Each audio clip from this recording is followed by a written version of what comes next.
I stood frozen on the courthouse steps while the rain soaked through my coat, gripping the divorce papers like a lifeline. Graham thought $210 million was worth discarding me like trash.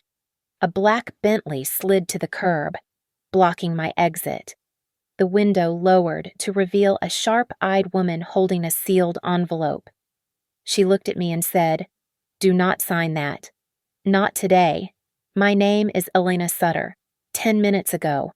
I was the wife of a billionaire philanthropist, but as I stood on the slick concrete steps of the Harbor Crest courthouse, I was just a woman with a soaked trench coat and a carry-on suitcase. The freezing rain hammered against my shoulders. My hand gripped the handle of the bag, which contained 3 changes of clothes and the last shreds of my dignity. In my other hand, I held the dissolution papers. Graham had signed them with the same gold-nibbed fountain pen he used to sign charity checks, effectively erasing 11 years of my life with a few strokes of ink. I stepped toward the curb to hail a cab, desperate to disappear. Suddenly, a black Bentley surged out of the gray mist, cutting across 2 lanes of traffic before screeching to a halt right in front of me. The tinted rear window hummed down. A woman sat inside, framed by the dark leather interior. She had steel gray hair cut into a sharp, aggressive bob and eyes that looked like they could appraise a diamond in the dark. I recognized her immediately. Mara Wexler. She was a trust attorney whose name usually appeared in the society pages alongside ruthless estate battles. She did not offer me a ride. Instead, she threw a heavy sealed envelope onto the wet pavement at my feet. A small memory card clattered on top of it. "Pick it up," Mara said, her voice low and rough like gravel. "Your husband thinks a quick divorce will secure his $210 million. But the idiot never read the fine print. $210 million. The number rang in my ears, foreign and cold. I crouched down, my fingers trembling as I retrieved the envelope. I tore the seal. Raindrops splattered against the document inside, but the bold header was clear. It was a copy of the Sutter Trust Agreement. My eyes scanned the dense legal jargon until they hit a highlighted paragraph. The secret clause. The text was simple and brutal. Any beneficiary who initiates divorce proceedings within 12 months of inheritance shall forfeit all rights to the principal sum. I looked up, certain I had heard her wrong. Mara extended her hand through the open window. She held a check between 2 manicured fingers. It was made out to me for $50,000. The memo line read, "Strategic Retainer. Sign those papers in your hand, and you are signing your own death warrant. He wants you out fast because the clock is ticking. I don't want his money," I said, my voice barely audible over the rain. "I just want to leave. Don't be stupid," Mara snapped. "I need you to play the part. Be the grieving, submissive wife who walks away quietly. Give me 60 days. I need 60 days to gather the evidence that proves he triggered the clause with malicious intent. If you fight him openly now, he settles for pennies.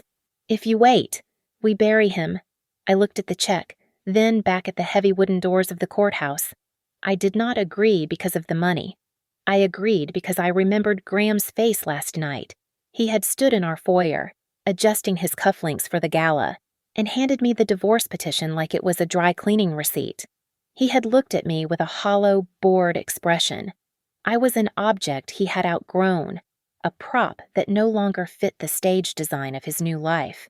That look hurt more than the betrayal itself. Mara held up her phone, turning the screen toward me. It displayed a screenshot of a text message from a number I knew by heart. It was Graham. The message read, "She will sign. She is always obedient." Something inside me snapped. It was a quiet break. Like a bone fracturing under deep water, I took the check. I tucked the envelope into my coat pocket. 60 days. I whispered. "I can do 60 days." "Good," Mara said, and the window rolled up. I turned back toward the courthouse entrance. I did not sign the papers. I walked back into the storm, and for the first time in years, I smiled.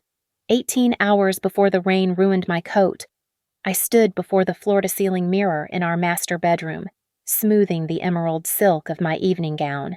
It was the night of the Cascadia Philanthropy Gala. Graham was the guest of honor. He had just received news that morning that his estranged uncle had passed away, leaving the entire Sutter estate to him. $210 million. Graham had walked into the room while I was fixing my earrings. He looked at me, but his eyes seemed to focus on something just over my shoulder. We are in a different league now. Elena, he had said, adjusting his bow tie with trembling hands. Everything changes today. I had smiled, reaching out to touch his arm, but he pulled away under the pretense of checking his watch. It was a small movement, yet it felt like a door slamming shut. We had been married for 11 years. I had abandoned my acceptance into a prestigious interior design program to help him build the Cascadia Heart Institute from the ground up. I designed the waiting rooms. I organized the fundraisers, and I charmed the donors. I made myself small so he could feel big. I became the perfect shadow, always half a step behind him, ensuring the light hit him at the best possible angle. While we waited for the car service, his phone buzzed incessantly against the marble countertop. He glanced at the screen, and a small, private smile touched his lips. It was a look of intimacy I had not seen directed at me in years. When he caught me watching, the expression vanished, replaced instantly by the polished, camera-ready grin he used for magazines. "Just work," he said. "Everyone wants a piece of the Institute now." The gala was a blur of camera flashes and expensive champagne. When Graham took the stage to accept his award, the room went silent. He spoke passionately about sacrifice and dedication. He thanked the hospital board. He thanked the major donors by name. He even made a charming joke about Buster, our golden retriever, saying the dog was his best listener during late nights in the study. The crowd laughed. I sat there with a frozen smile, waiting for my name. It never came. He thanked the dog, but he did not thank his wife. The ride home was suffocating. Graham stared out the window at the passing city lights, humming a tune I did not recognize. "You were great tonight," I said, trying to bridge the gap. He didn't turn his head. "After tonight, everything will be cleaner for me. Finally." A chill ran down my spine that had nothing to do with the air conditioning. I did not ask what he meant. I was too afraid of the answer. When we got home, Graham went straight to the shower. I went into his home office to turn off the lights. The room smelled of his sandalwood cologne and something else fresh toner. The laser printer in the corner hummed in sleep mode, a single sheet of paper resting in the output tray. I walked over, thinking it was a speech draft. It was a legal document. The header read, "Petition for Dissolution of Marriage." My breath hitched. I scanned the page. The petitioner was Graham Sutter. The respondent was Elena Sutter. The date was today.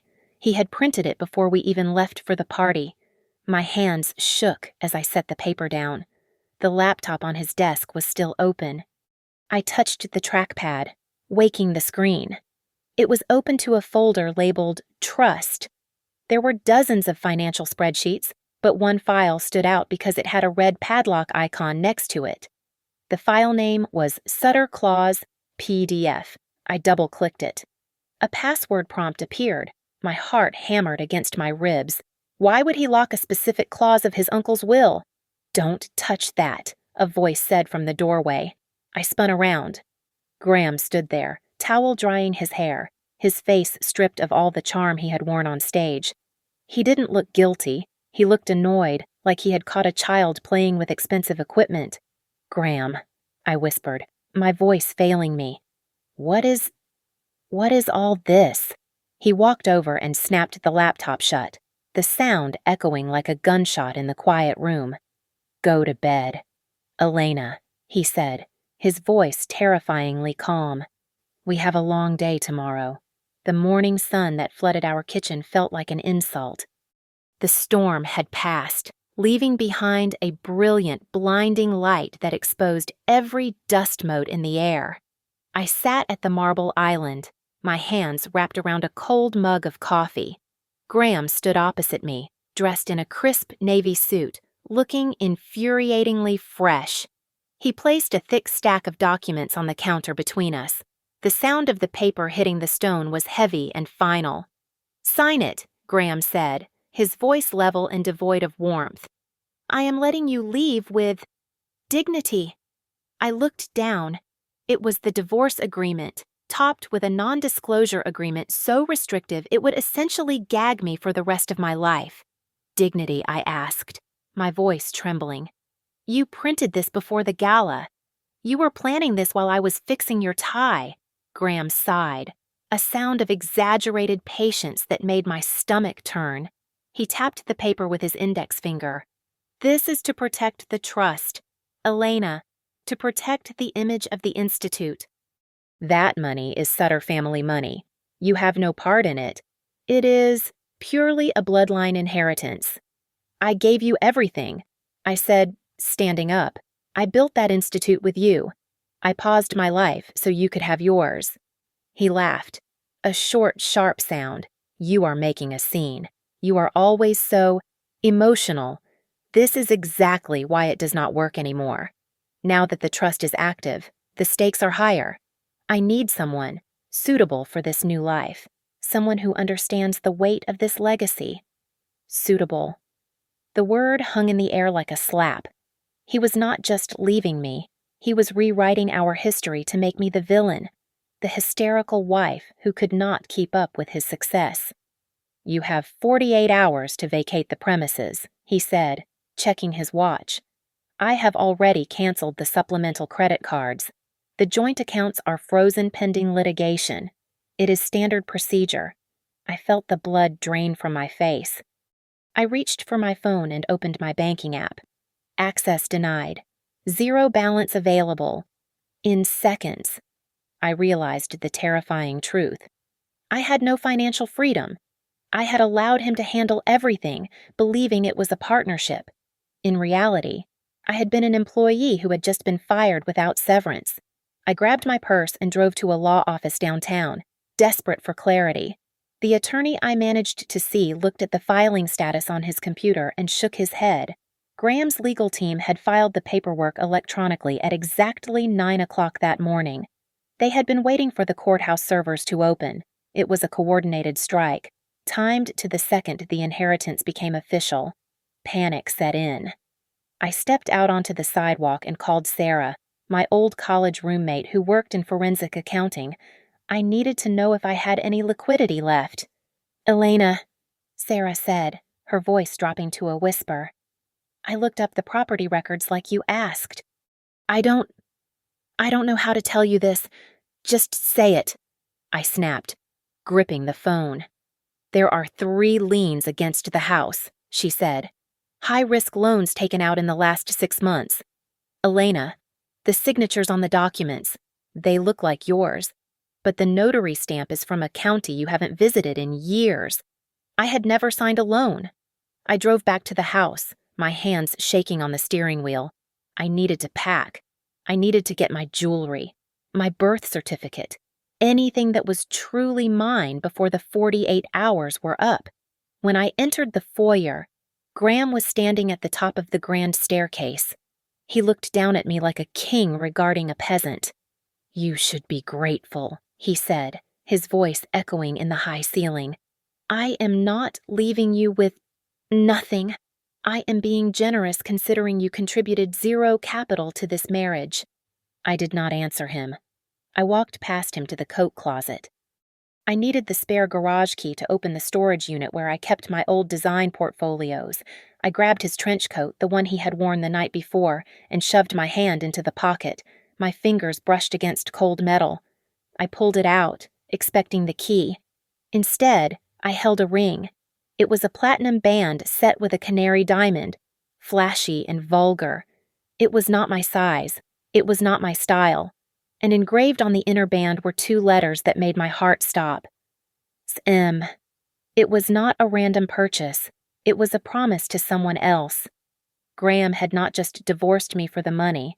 He had divorced me to replace me. I met Mara Wexler 2 hours later at a cafe that was so dark and recessed into the back of a brick building, it felt more like a bunker than a place to get coffee. There were no cameras here. The booth was high-backed leather, smelling faintly of tobacco and old secrets. Mara did not waste time with pleasantries. She cleared the table and spread out a large, complex diagram of the Sutter Trust structure. It looked less like a financial document and more like a war map, with arrows and red ink circling specific dates. Listen to me very carefully. Elena, Mara said, tapping the center of the paper where the number $210 million was written in bold. The money is currently sitting in a revocable trust. For Graham to access the principal sum, he must meet the stability requirement for the first 12 months. That means no criminal charges, no public scandals, and most importantly, no active dissolution of marriage initiated by the beneficiary. I stared at the paper. The logic began to click into place, cold and sharp. He thinks he is being smart, I said, tracing the line on the paper. He thinks if he divorces me immediately, the money becomes his separate property because the divorce is finalized before the 12 months are up. Exactly. Mara nodded, her eyes gleaming with predatory intelligence. He thinks he is cutting you out before the pie is baked. But his uncle knew Graham was impulsive and greedy. That is why the secret clause exists. If the beneficiary files for divorce within 12 months of the death, it triggers a default character clause. He is viewed as unstable. She leaned in, her voice dropping to a harsh whisper. If we prove he filed for divorce to defraud you and the trust, he loses everything. The entire $210 million bypasses him completely. It goes to a mandatory charity fund, and a punitive restitution percentage goes to the aggrieved spouse. My breath caught in my throat. I looked at Mara. Me, you, she confirmed. But the burden of proof is high. We cannot just show he filed. We have to prove malice. We have to prove he is hiding assets and that this divorce is a calculated financial maneuver, not just a marriage failing. She slid a sleek, black burner phone across the table. It looked identical to my old one, but heavier. I need you to become a spy in your own house, Mara instructed. Log everything, every conversation, every transaction. Every time he leaves the house, use this phone. It is encrypted. I took the phone. It felt cold in my hand. Who is the woman? The one with the ring. Mara pulled a dossier from her briefcase and slapped a photo onto the table. It was a picture of a blonde woman in a sharp business suit, walking out of a glass office building. I recognized her vaguely from one of Graham's business dinners. Sloan Mercer, Mara said. She is a high-risk financial advisor at Brightwell Private Capital. She is the one managing Graham's transition into the trust, and she is the one wearing the ring you found. She is advising him to divorce me. I realized, anger burning in my chest. She is leading him down a shortcut, Mara corrected, and we are going to let them run right off the cliff. Your job now is to go back there and play the role of the defeated wife. You agree to the divorce. You just ask for a little time. Tell him you need 60 days to pack and find an apartment. 60 days to settle your emotions. Why 60 days, I asked? Because arrogance takes time to ripen. Mara said, if he thinks you are compliant, he will get sloppy. He will start moving money before he is legally allowed to. And that is when we catch him. I nodded, steeling myself for the performance of a lifetime. I started to gather the papers, but Mara placed her hand on my wrist. One more thing, she said. You need to know exactly what you are fighting. Listen to this. She tapped the screen of her tablet. An audio file began to play. The recording was grainy, clearly taken from a distance in a restaurant or a lobby, but the voice was unmistakable. It was Graham. Don't worry about the clause. Sloan. Graham's voice sneered through the speaker, sounding arrogant and relaxed. She doesn't know about it. She never reads the fine print. Elena is just a stepping stone. I used her to look stable for the board. Now I'm done climbing. The recording ended. The silence in the booth was deafening.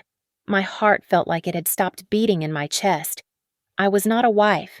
I was not a partner. To him, I was just a piece of gravel he had stepped on to get to the top. I looked up at Mara, my eyes dry and burning. "I will give you your 60 days," I said, "and then I will take everything." I walked back into the house with the heaviness of a woman defeated, letting my shoulders slump as I entered the living room. Graham was pacing by the fireplace, his phone pressed to his ear. When he saw me, he hung up immediately. He looked ready for a fight, his jaw set and defensive. I did not give him one. "I will not cause a scene.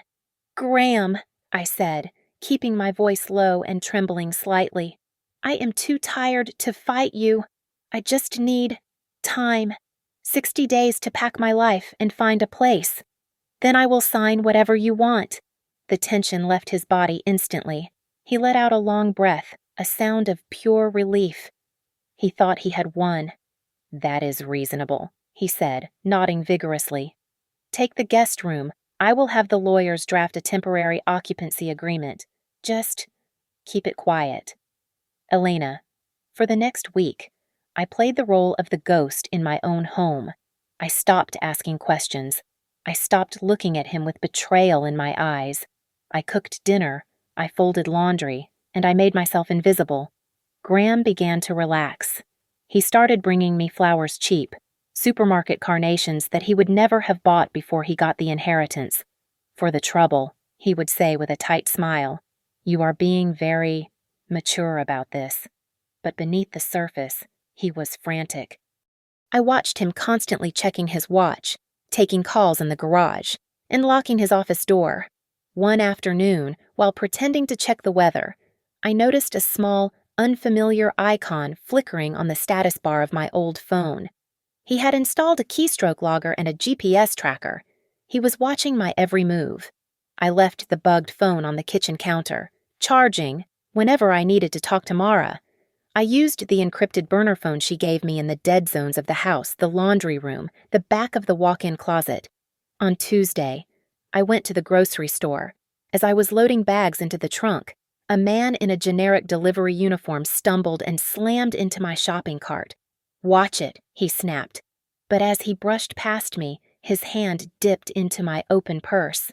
When I got back to the car, I felt inside the side pocket. My fingers closed around a small, circular device, no larger than a quarter. It was a proximity data cloner. That night, I waited until 2 a.m. Graham was asleep, his breathing heavy and rhythmic. I crept into the master bedroom, my bare feet silent on the plush carpet. His phone was on the nightstand, plugged into the charger. My heart hammered against my ribs like a trapped bird. If he woke up, if he caught me, the ruse was over. I reached out and gently placed the small disc onto the back of his phone. A tiny blue light blinked once. Mara had said it would take 60 seconds. I counted in my head. 1, 2, 3. Graham shifted in his sleep, mumbling something incoherent. I froze, my hand hovering over the nightstand, terrified to breathe. He settled back into the pillow. 45, 46. The blue light turned solid green. I snatched the device and the disc, backing out of the room as fast as I dared. I went downstairs to the kitchen, my hands shaking so hard I nearly dropped the device. I needed a hiding place he would never check.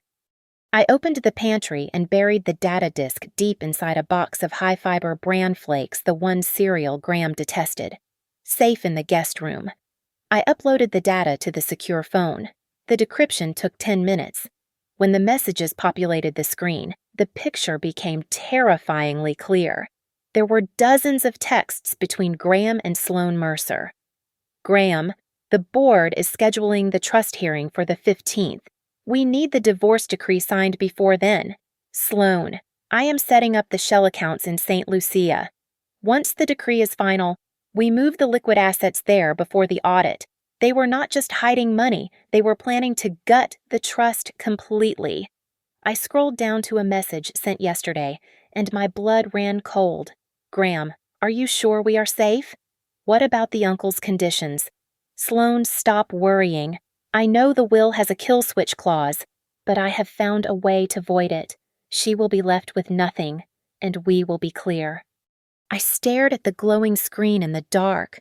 Sloan knew about the secret clause. Someone had leaked the will to her. The game was rigged, and they were already one step ahead of us. If Sloan knows about the clause, the leak is coming from inside the house, Mara said, her voice tinny through the speaker of the burner phone. Someone on the board is feeding them information. This is not just a divorce case anymore, Elena. It is a conspiracy. I sat in my car 2 blocks away from the glass tower of Brightwell Private Capital, watching the entrance. It was 9 o'clock at night. Graham had told me he was at a late surgery, but the GPS tracker showed his car parked in the VIP lot of the investment firm. I watched the building like a hawk. I needed to get closer. I walked into the lobby, feigning a frantic need to drop off a forgotten signature page for my husband. The night guard, tired and uninterested, waved me toward the elevators. When the doors opened on the 20th floor, the office was dark, save for a strip of light coming from a conference room at the end of the hall. I took off my heels and walked in stocking feet across the plush carpet. As I neared the door, I heard Graham's voice. He sounded agitated. We are running out of time. Sloan, if the board votes before the decree is signed, I am finished. Relax. A woman's voice soothed. It was smooth, confident, and terrifying. I told you, the fix is in. Your mother will sign the remaining waivers. Once she casts her vote to remove the spousal claim, you are clear. Then, you disappear. I pressed my back against the wall, my hand flying to my mouth to stifle a gasp. Lorraine Sutter, my mother-in-law. I had always known Lorraine was cold, a woman who cared more about pearl necklaces than human connection, but I never thought she would actively conspire to destroy me. She sat on the trust's board of directors. She had the power to deem a spouse disruptive to the family legacy and strip them of any standing. They were not just trying to beat the clause, they were rewriting the rules of the game to ensure I lost. I slipped away before they could see me, my heart pounding a frantic rhythm against my ribs. The next morning, the pieces of the trap became visible. While Graham was in the shower, I found a heavy cream envelope tucked inside his briefcase. It was a formal invitation to a closed-door meeting Sutter Trust beneficiary review. The date was exactly 3 weeks from today. That was his deadline. He needed me divorced and discarded before that meeting started. Later that afternoon, a courier from Mara's office dropped a thick envelope into my passenger seat while I was at a red light. I opened it in a parking lot. It was a property title search. Graham had taken out a second mortgage on our home. The loan was for $4 million. The signature at the bottom was mine, a perfect, terrifying forgery of my own handwriting. But the money had not gone into a joint account. It had been wired immediately to a shell company in the Cayman Islands registered to a man named Elias Mercer, Sloane's brother. I felt sick. They were stripping the copper out of the walls before burning the house down. I started the car to drive home. But as I pulled onto the main road, I noticed a gray sedan keeping pace with me. It stayed exactly 2 car lengths behind, turning every time I turned. Panic rose in my throat. I took 3 erratic right turns into a residential neighborhood. The gray sedan followed. My phone buzzed. It was a text from Mara. They suspect you know. Do not go anywhere alone. I lost the tail by cutting through a service alley behind a shopping center, my hands shaking so hard I could barely grip the wheel. When I finally got back to the house, it was empty. Graham was gone. I needed insurance. I went to his study and knelt before the wall, safe hidden behind a landscape painting. I prayed he was arrogant enough not to change the code. I punched in the numbers 06, 04, 11, our wedding anniversary. The lock clicked. The door swung open. Inside, there were stacks of cash and a single blue folder. I opened it, expecting more bank statements. Instead, I found a document titled Last Will and Testament of Graham Sutter. The date on it was from 2 days ago. I read the primary beneficiary clause. and the room seemed to spin. In the event of my death, all assets, including the entirety of the Sutter Trust principal, shall pass solely to Sloan Mercer. There was no mention of me. There was no mention of his mother. Oh my God, I whispered to the empty room. Graham wasn't just planning a divorce. He was handing a loaded gun to the woman he was cheating with. If he died after the inheritance transfer, Sloan got everything. And looking at the desperation in the text messages I had seen, I wondered if Graham realized he had just made himself worth more dead than alive. Staring at the forged will in the safe, I realized that surviving Graham was not enough. If I simply destroyed him, I would be left standing in the rubble of my own life. A 40-year-old divorcee with a gap in her resume the size of a decade. For 11 years, I had been an accessory to his ambition, a shiny ornament on his lapel. To win, I had to stop being Mrs. Graham Sutter and remember how to be Elena again. I picked up the burner phone and dialed a number I had not called in years. "Tessa," I said when the line clicked open. "It's Elena. I need a favor. I need to work." Tessa Quinn ran a boutique design studio in the Arts District. She did not ask why I, the wife of a man worth millions, was begging for an entry-level freelance gig. She just gave me the login codes to her server and a deadline. For the next week, I lived a double life. By day, I was the quiet, packing wife, moving boxes in slow motion to keep Graham calm. By night, I was a designer again. I sat on the floor of the guest room with my laptop, relearning the architecture software I had abandoned to manage Graham's social calendar. My eyes burned, and my back ached. But as I rendered a 3D model of a mid-century living room, I felt a spark I thought had died long ago. I was pulling myself out of the ashes, pixel by pixel. I opened a separate bank account at a credit union across town. I deposited the small checks from Tessa, careful to document every penny as earned income. I would not give Graham's lawyers a single inch to claim I was dissipating marital assets. Mara Wexler became my drill sergeant. We met in her office, practicing my testimony until my voice stopped shaking. "Emotions are for the jury," Mara said, pacing around her desk. "But for the deposition, you are ice. If they ask if you are angry, what do you say I say?" "I am disappointed," I recited, smoothing my skirt. "Good." Mara nodded. "Anger makes you look vindictive. Disappointment makes you look reasonable. We need the judge to see a woman who tried to save her marriage, not a woman out for blood." Back at the house, I turned my guest room into a war room. I created a map of evidence on the back of a large mood board. I pinned up the copies of the fake loan documents, the transcripts of the text messages, and the surveillance photos of Graham entering Brightwell Capital. It was a constellation of deceit. Graham, sensing the end was near, tried to accelerate the timeline. He cornered me in the kitchen on a Tuesday morning, leaning against the counter with a checkbook in his hand. "Elena," he said, his voice dripping with faux concern, "I hate seeing you like this, living in the guest room, driving that old car. If you sign the papers this week, I can write you a check for $200,000. Just to help you start over.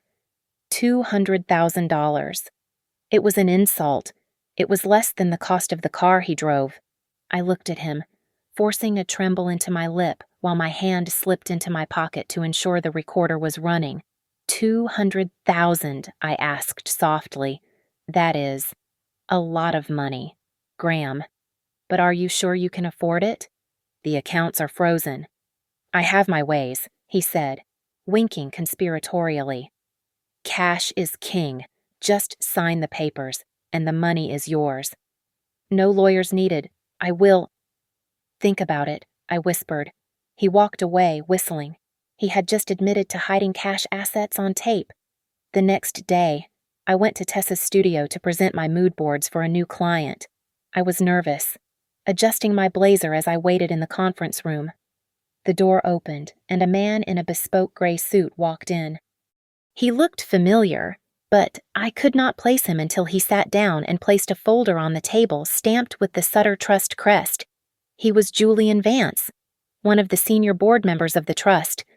My heart hammered against my ribs. I tried to remain professional, opening my portfolio. "Mrs.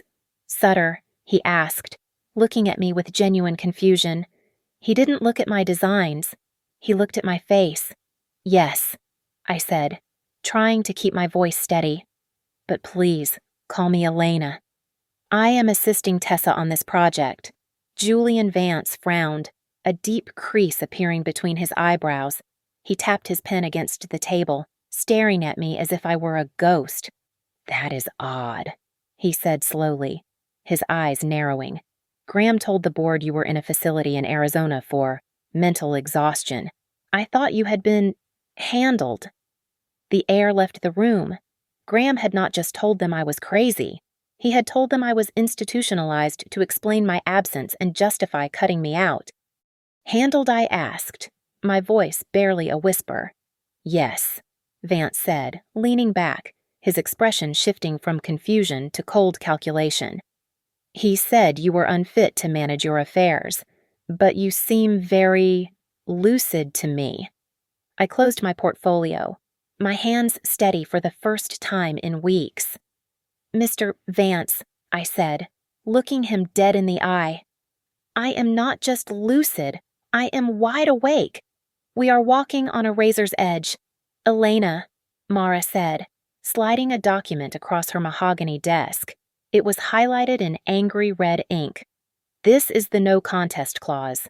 If you make a public scene, if you sue the trust, or if you do anything that looks like extortion, the board can vote to strip you of everything, even if Graham is guilty. You could lose your standing as a beneficiary if you look like a bitter ex-wife trying to burn the house down."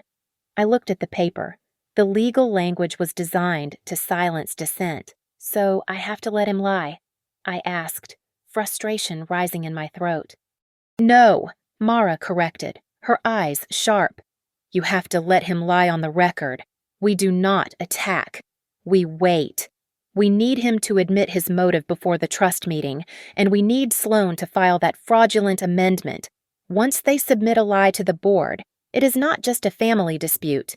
It is criminal fraud." The next evening, I walked into the grand ballroom of the Pierre Hotel for the Children's Hospital fundraiser. It was the kind of event where wealth was measured in the weight of diamonds on a wrist. Lorraine Sutter, Graham's mother, was holding court near the ice sculpture. She looked like a queen in silver silk. I approached her, forcing my shoulders to slump slightly, projecting the image of a woman broken by life. "Lorraine," I said softly. She turned, her smile tight and pitying. "Elena, I was surprised to see you here. Graham said you were resting. I wanted to say goodbye to everyone," I said, keeping my voice steady. "I know I was not suitable for the pressure of this family. I just want peace now." Lorraine's eyes softened, but it was the softness of a predator watching a wounded animal give up. "You are making the right choice, dear. Graham has a heavy burden to carry. He needs a partner who can run at his pace." She bought it. She thought I was folding. When I returned home, the atmosphere was different. Graham was pacing the hallway, his patience evaporating. The deadline for the trust meeting was less than a week away.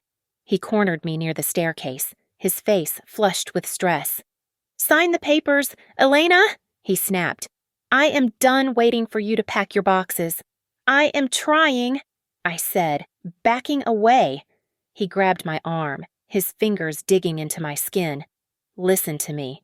If you try to ruin me, if you try to drag this out, you will lose everything. I will make sure you leave this marriage with nothing but the clothes on your back. Do not test me." He shoved past me and stormed into his office. A few minutes later, he went to the kitchen for a drink, leaving his iPad unlocked on the desk. I slipped into the room. The screen was glowing with an email draft.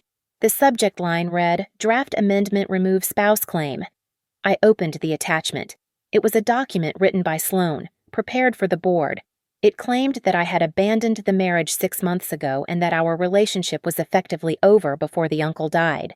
It was a lie designed to bypass the 12-month rule. I took a picture of the screen with my burner phone and sent it to Mara. Her reply came seconds later. Let them submit it. If they sign that and send it to the board, they go to prison. It was time to spring the trap. I knocked on the study door an hour later. I held a single sheet of paper in my hand. Graham, I said, my voice trembling perfectly. I am ready to sign. I just want one thing. A final negotiation. He looked up, suspicious but eager. What I just want 90 days, I said. Let me stay in the house for 90 days so I can move my things slowly. I cannot face the humiliation of a moving truck right now. If you agree to that, I will sign the divorce decree tonight. Graham stared at me. He calculated the risk. 90 days meant nothing to him if he had the signature today. Fine, he said, snatching the paper from my hand. 90 days. Then you are gone. He signed the addendum I had prepared. Then he signed the divorce decree. He looked at me with a smirk that chilled my blood. Smart girl, he said. You finally learned your place. He walked out of the room, pulling his phone from his pocket. I stood there, clutching the papers, my heart pounding so hard I thought it would burst. As he walked down the hall, he dialed a number. I stayed perfectly still, listening. Sloan, Graham said, his voice dropping to a conspiratorial whisper. She took the bait. No, she has no idea. I signed the paper. Submit the amendment to the board tomorrow morning. It is over. We won.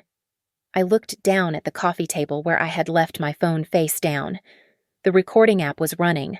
The red waveform bar was pulsing, capturing every word of his confession. He thought the game was over. He had no idea the match had just begun. The final hours were a blur of coordinated precision. While Mara finalized the trust filings, I sat in my car and sent a single encrypted email to the Financial Crimes Enforcement Network. It was an anonymous tip regarding signature forgery and money laundering at Brightwell Private Capital, attached with the digital evidence I had compiled from the data clone. The fuse was lit. I met Graham at a neutral conference room in downtown Harborcrest 2 hours before the board meeting. He looked impatient, checking his watch every 30 seconds. I slid the document across the glass table. It was titled Temporary Asset Separation Agreement, but buried in the third paragraph of the addendum was a sentence that Mara had crafted like a landmine. It read, "The petitioner acknowledges that this dissolution is initiated solely by him to satisfy the beneficiary requirements of the Sutter Trust." "Is this it?" Graham asked, barely glancing at the text. "If I sign this, you leave the house in 90 days. "Yes," I whispered, keeping my eyes on the table to hide the fire in them. "Just let me go." He laughed, a sharp, cruel sound that echoed in the empty room. Done. He signed his name with a flourish, sealing his own fate because he was too arrogant to realize he had just admitted to the very thing the will forbade. He thought he was securing his freedom, but he was signing a confession. Simultaneously, across town, Mara's tech team watched a digital signal flare to life. Sloan Mercer had just logged into the Trust's secure portal and submitted the amendment to remove my spousal claim. Mara had set a trap on the server that authenticated the digital signature and, crucially, logged the exact timestamp of the fraud. I arrived at the Sutter Trust headquarters 30 minutes later. The boardroom was a cavernous space paneled in mahogany that smelled of old money and lemon polish. I sat at the far end of the table, dressed in a severe navy suit, my hands folded calmly in my lap. Graham sat opposite me, with Sloan Mercer by his side. She looked triumphant, whispering something in his ear that made him smile. They thought I was there to surrender. Lorraine Sutter stood up at the head of the table, smoothing her silver silk skirt. She looked at me with thinly veiled disgust, addressing the 12 board members as if I were a stain on the carpet. "We are here to formalize the transition of the estate," Lorraine said, her voice dripping with condescension. "Frankly, The board agrees that Elena is not suitable for the obligations of this family. She lacks the fortitude to support Graham's new position. It is best for everyone if she is removed quietly. The room turned to me, waiting for tears or an outburst. I did not flinch. I looked straight at Lorraine. I do not want your image. Lorraine, I said, my voice steady and clear. I just want the truth. The double doors swung open, and Mara Wexler strode in. She did not apologize for the interruption. She simply connected her tablet to the main display. A timeline projected onto the screen behind Lorraine. It showed the date of the uncle's death, the date Graham filed for divorce, and the date of the forged mortgage documents. Graham Sutter initiated divorce proceedings within 12 months of inheritance, Mara announced, her voice cutting through the stunned silence. He also forged his wife's signature to siphon $4 million into offshore accounts managed by Ms. Mercer. And here is his signed admission from this morning, stating the divorce was a financial maneuver to defraud the trust. Graham stood up so fast his chair tipped over. His face drained of color. That is a lie. She tricked me. And here, Mara continued, ignoring him and pointing to the screen, is the amendment Ms. Mercer just submitted to remove the spousal claim based on a falsified timeline of separation. Sloane slammed her hand on the table, her composure shattering instantly. She glared at Mara, her eyes wide with panic and rage as she realized the walls were closing in. You have no right to show that Sloane screamed, her voice shrill and desperate. That secret clause was supposed to be deleted ages ago. He promised me it was gone. The room went deathly silent. The air seemed to be sucked out of the space. The board members stared at her in horror. Sloane froze, her hand covering her mouth, but the words hung in the air like smoke. An innocent financial advisor could not possibly know that the clause had ever existed, let alone that there had been discussions to delete it. She had just admitted to a conspiracy that predated the death of the uncle. The emergency hearing took place at the probate court just 3 hours later. Graham walked in with the swagger of a man who thought he had survived the storm, adjusting his tie as if he were preparing for a photo shoot. I walked in wearing a sharp, royal blue suit, my spine straight and my hands steady. I did not look at him. I looked at the seal of justice on the wall behind the judge's bench. The proceedings were brutal and swift. The judge, a stern man with no patience for theatrics, peered over his glasses at the defense table. The question before this court is simple, the judge stated, his voice echoing in the wood-paneled room. Who initiated the dissolution of marriage within the restrictive period? And was there malicious intent to defraud the trust? Mara stood up and projected the addendum Graham had signed only that morning. The words were magnified on the screen for everyone to see.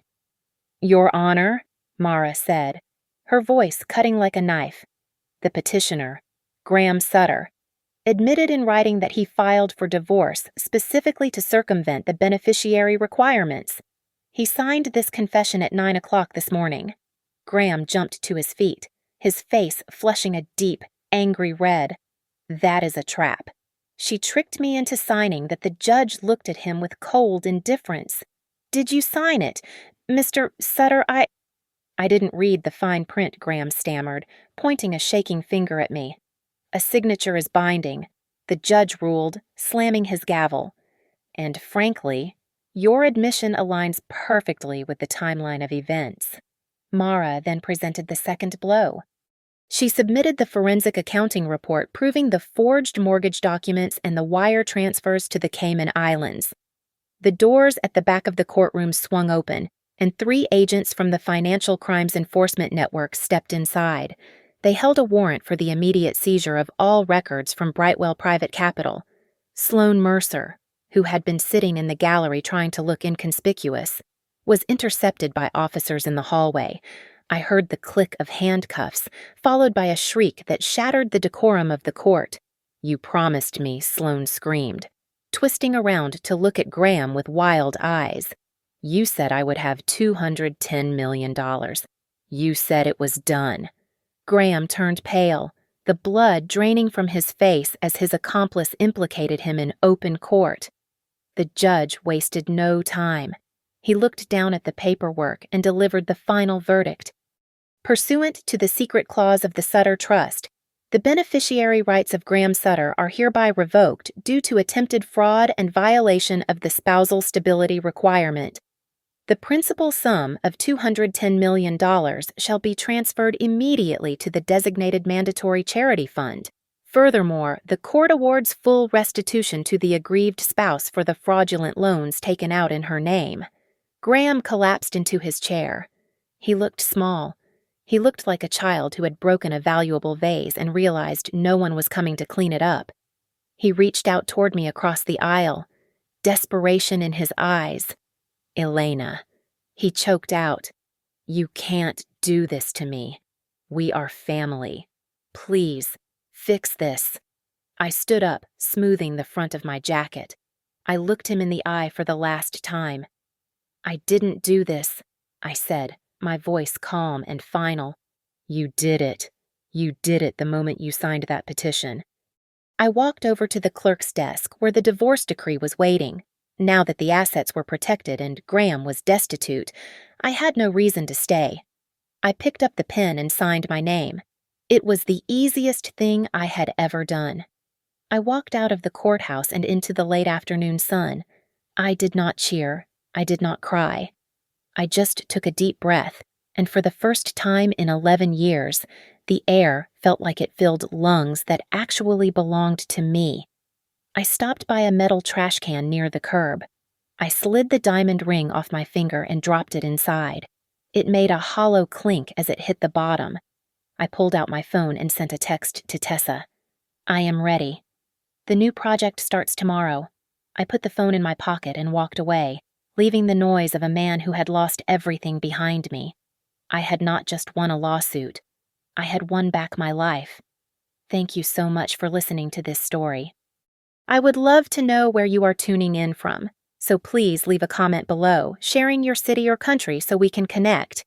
If you enjoyed seeing justice served, please subscribe to the Mia Revenge Stories channel, like this video, and smash that hype button to help this story reach even more people.